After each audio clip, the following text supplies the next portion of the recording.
ठाकुर जी ये विचार करके गए, मैं जाके किशोरी जी के मन की देख के तो आऊं, ये मेरे सामने तो प्रिय प्रिय बोले, मोए मेरे बिना ही मेरे बारे में कहा बोले, मैं एक बार सुन के तो आऊं। एक बार ठाकुर जी श्यामा सखी बन के गए।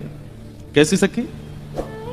नीचे लहंगा पहनो है, ऊपर चुनरी पहनी, बिल्कुल यहाँ तक पूरी चुनरी लगा ली है, हाथन में बढ़िया चूड़ी पहनी है, कानन में कुंडल पहने हैं, क्षुद्र घंटे का यशोदा मैया ने पहनाई, वहां में छोटी छोटी घंटी लग रही है, वहां को कौंधनी बना करके कमर में पहनी है, पामन में पाजेब पहनी। ठाकुर जी गए श्यामा सखी बन करके किशोरी जी के पास, बरसाने में प्रवेश कियो। सबरी गोपी कहें आहा कैसी मनोहर चाल है, नेक सी गोपी कैसी मटक मटक के चल रही है। अरे सखी तू कौन की लाली है? ठाकुर जी तेज तो हैं बोलवे में, जो पूछे तू कौन की लाली, बोले तेरी हूं, भूल गई। अरे बड़ी चपड़ चपड़ बोला है। किशोरी जी बोली कहो सखी कहा नाम है तुम्हारो? अजी मेरो नाम तो श्यामा सखी है। बताओ कहा बात है? बोली मैं आपसे आज न्याय की याचना करवे आई हूं। मैं रहूं नंदगाम में, और नंदगाम में नंद बाबा के महल की बिल्कुल समीप ही मेरो घर है। तो विशाखा जी बोली तो नंद बाबा के पास जाती न्याय लेवे, तुम बरसाने का आई हो? बोले वहां नहीं मिलेगा, यही मारे तो यहां आई हूं। और बात इतनी गंभीर है कि मैं वृषभानु बाबा से ना कह सकूं, आप तो ही कहूंगे। किशोरी जी बोली कहो। श्यामा सखी रोने लगी। ठाकुर जी रोने लगे, आंसू ने पहुंचने लगे। अरे मैं कहां बताऊं, कैसे मोहते कहूं, मुझको तो लज्जा आ रही है बतावे में। श्री जी बोली ऐसे मत करो, बताओ बताओ कहा बात है। बोले कल परसों में दही बेक बेक के कायजे जा रही, इतने में मार्ग में श्याम सुंदर आए गए। किशोरी जी थोड़ी सहम गई, श्याम सुंदर? हाँ।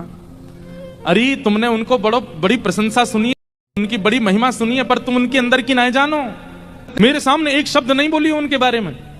श्यामा सखी बोली पहले तो मैंने संदेह में सुनी कि किशोरी जी को और हमारे नंद के लाला को कछु प्रेम संबंध है, पर आज तो मुंह को ऐसा लग रहा वास्तव में है।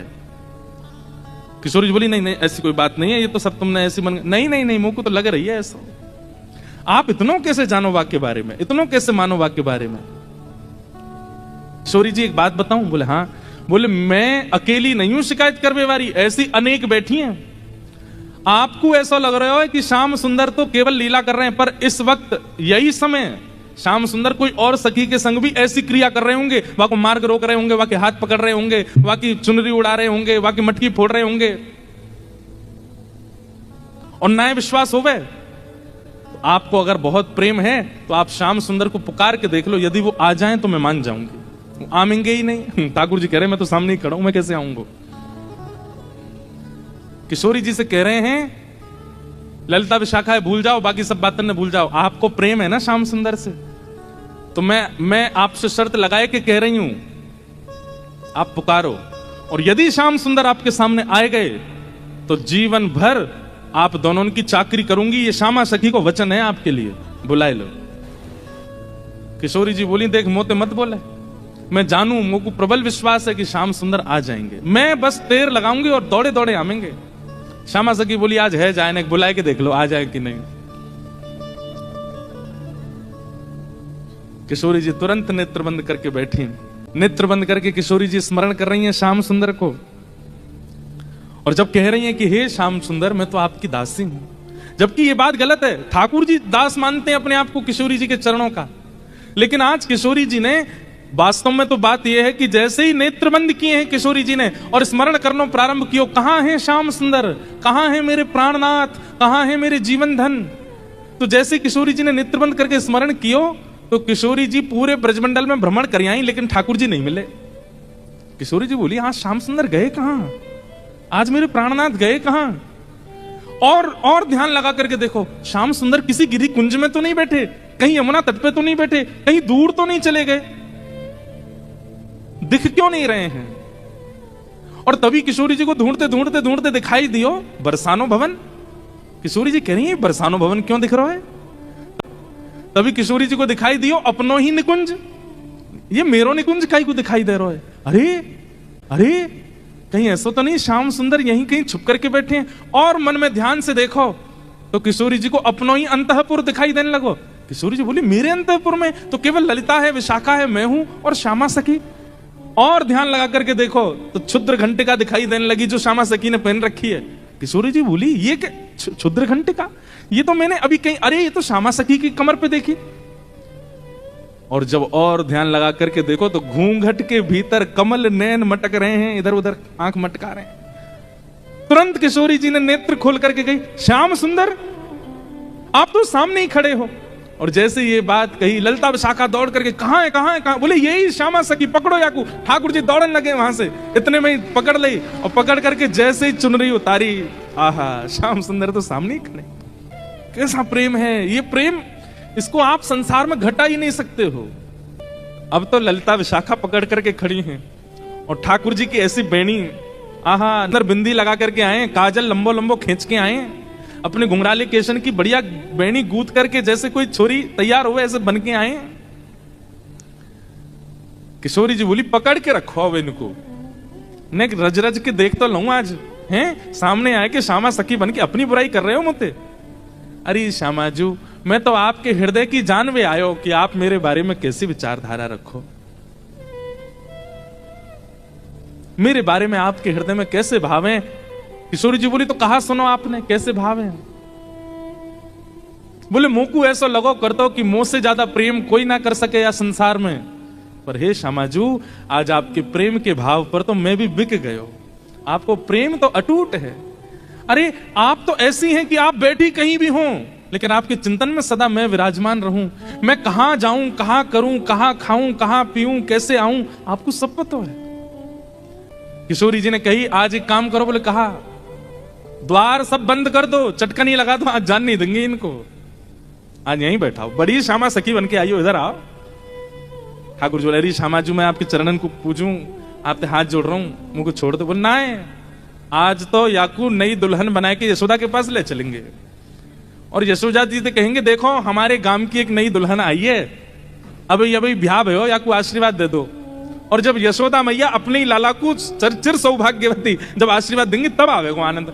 किशोरी जी आपसे हाथ जोड़ूं, पाम परूं, ऐसा मत करियो, यशोदा मैया के आगे नाक कट जाएगी मेरी, ऐसे छोरी बनो डोलूं, वो वैसी मेरे पीछे पड़ी रहे। ए लाला ने अपनी चाल सुधार, दूर से ऐसा लगा कोई गजगामिनी छोरी आ रही है का। उन्हें पता चलेगी मैं लहंगा भरिया पहन के डोल रहा हूं, बहुत बहुत नाराज, उनके सामने नहीं, आपके सामने आ सकूं ऐसे। किशोरी जी को इतना अच्छा लग रहा है कि आज श्याम सुंदर घबरा रहे हैं। इतना घबरा का करो, यहाँ पे बैठो, बगल में बैठा। सब सखी लाई किशोरी जी के बगल में, ठाकुर जी को बैठाए दियो। अब श्री जी के मन में कौतिक आयो है, अरे ललिता विशाखा, ठाकुर जी को हाथ पकड़ लियो, ठाकुर जी घबरा रहे हैं, जन कहा करेंगी। नेक्स्ट सामने तो आओ ललिता विशाखा, दोनों सामने आ गई और बोली देखो हमेशा या सिंहासन पर प्रिया प्रियतम विराजमान हूं मैं, लेकिन आज दो दो प्रिया बैठी हैं, एक श्याम प्रिया एक गौर प्रिया। अब ये बताओ दोनों में सुंदर ज्यादा कौन लग रहा है, ये ज्यादा सुंदर लग रहे हैं या मैं ज्यादा सुंदर लग रही हूं। लहंगा इनने भी पहनो, मैंने भी पहनी है, बेनी मैंने भी गूथी है, इनने भी गूथी है, माथे पे बिंदा मैंने भी लगाया, आंखन में काजल इनके भी मेरे भी, सब कुछ।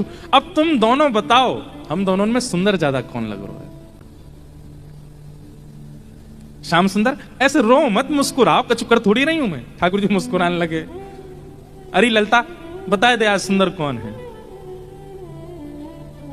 बोले आप ही बताओ ना क्या करें, दोनों ही समान लग रहे हो हमको, दोनों ही एक जैसे लग रहे हो, दोनों में ये न्याय करना बड़ा मुश्किल है। ठाकुर जी आप ही कछु संकेत करो, क्या बताएं। तो जैसे ठाकुर जी ने देखी ललिता विशाखा बड़ी परेशान है गई हैं, तो पहले ठाकुर जी नेत्र बंद कर लिए और नेत्र बंद करके मानो ऐसे करके बैठ गए। बोले कि अगर तुमने इनको श्रेष्ठ बतायो तो फिर याद रखियो, तुम बच के दिखाइयो मुझे। और श्री ललिता विशाखा सोच रही भाई जीनो तो हमें श्री जी के संग है, और श्री जी की अगर हम प्रशंसा कर देंगे तो ठाकुर जी नहीं छोड़े, ठाकुर जी की कर देंगे तो फिर श्री जी कहेंगे अच्छा जाओ नंदगाम में बोरिया बिस्तर लेके जाओ, वहीं रहो, यहां नहीं रहना। अंत में ठाकुर जी से कहने लगी, बोले इशारे में ही बात हो रही है, कुछ कह नहीं रहे। बोले बताओ तो क्या करना है। अंत में ठाकुर जी को दया आ गई और दया आके ठाकुर जी ने ऐसे इशारा किया, बोले इन्हीं की बताओ, बेसर इन्हीं की अच्छी है। बोले मेरी प्रशंसा कर दोगे मुझे सुख नहीं मिलेगा, इनकी प्रशंसा करोगे ये राजी भी आ जाएंगी, मुझे भी सुख मिलेगा। हाँ ऐसे प्रिया प्रियतम की मधुर लीला हुई। इसके बाद में यूं कहते हैं कि प्रिया जी इतनी भाग गई किशोरी जी ठाकुर जी के स्वरूप पे, वैसे ही ले गई ठाकुर जी को नंद भवन, बिल्कुल घूंघट ऊंघट लगा करके। और यशोदा मैया तो जाके बोली, हे यशोदा मैया, अरे किशोरी जी कैसे आई आप? अरे लाली तू कैसे आई? अरे कहा बताऊं, एक नई बहू आई है ना, कि आपको आशीर्वाद दे दो। ठाकुर जी को सौगंध दे के लाई, बोलोगे नहीं? ठाकुर जी आए घूंघट ऊंघट पहन करके। यशोदा मैया बोली, अरे बड़ी सुंदर, देखियो जाके पाम हाथ तो बिल्कुल मेरे लाला जैसे लग रहे हैं, सांवरी सी है बिल्कुल। मैया या को आशीष दे दो, या को ब्याह है व्यवहार हो। अच्छा कहां ते ब्याह होगा? बोले बरसाने के गोप ते ब्याह है रो या को।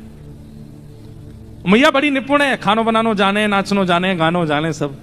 यशोदा मैया बोली, अच्छा लेकिन नाच के दिखाइयो। घूंघट में ठाकुर जी नाच रहे हैं यशोदा मैया के आगे। मैया बोली, अरे तू बड़ी विलंब ते मिली मोए, किशोरी ते पहले मिल गई होती, तेरो ही ब्याह कराती अपने लाला ते। ऐसी सुंदर। ठाकुर जी ने अंत में जैसे ही मुखमंडल ऊपर किया, अरे बजमारे तू कहां से आए यहाँ पे? अरे मैया मैं कहा बताऊं, ये सब ऐसी लीला करें मेरे संग, ऐसा आनंद करें।